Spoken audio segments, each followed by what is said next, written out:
Hello guys, welcome back to my channel and it's Rich again. For today's video, it's all about my daily nighttime self-care routine. In this video, ang purpose po talaga nito is to get rid of my whiteheads and blackheads around my nose area.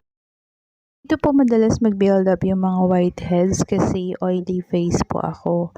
The first time I used this mask, napawaw talaga ako kasi yung gusto kong matanggal ng mga whiteheads and blackheads talaga pong natatanggal niya, and it's really effective and a must-have mask for me.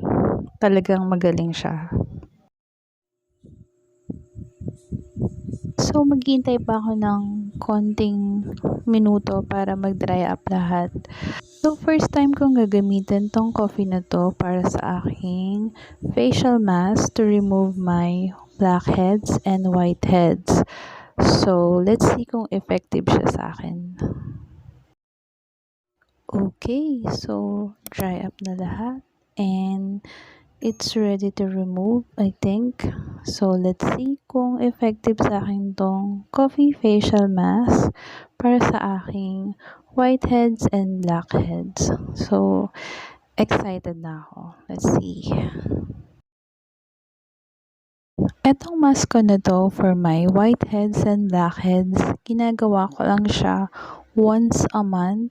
So, hindi naman po ako nagme-makeup para mag-build up naman ng masyadong maraming blackheads and whiteheads sa mukha ko. So, once a month, okay na, and then stop na. Ganun lang po. Sometimes, there was a time na we need to apply makeup.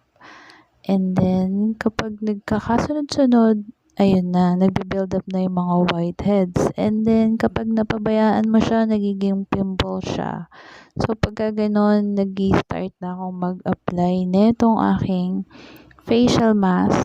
Talaga namang effective talaga siya. Makikita mo talagang hinuhugot niya talaga yung mga gusto mong matanggal. Ayan, no? Kita mo yun, sobrang laki nun na natanggal niya. Talaga namang satisfying panoorin.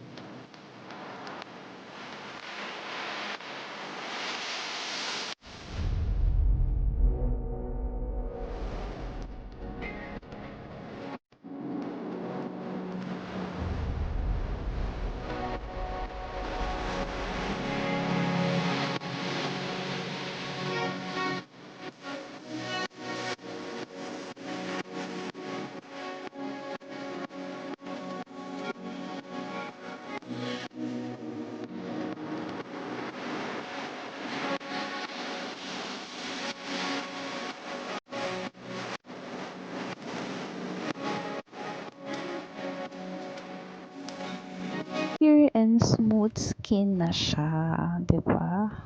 Ayun, at effective din pala sa akin tong coffee facial mask para sa aking whiteheads and blackheads. So, bali naging nose strip na rin siya and pore strip. Thank you guys for watching and please don't forget to subscribe. Thank you guys. God bless. Keep safe. And see you again sa susunod ko pong video. Thank you!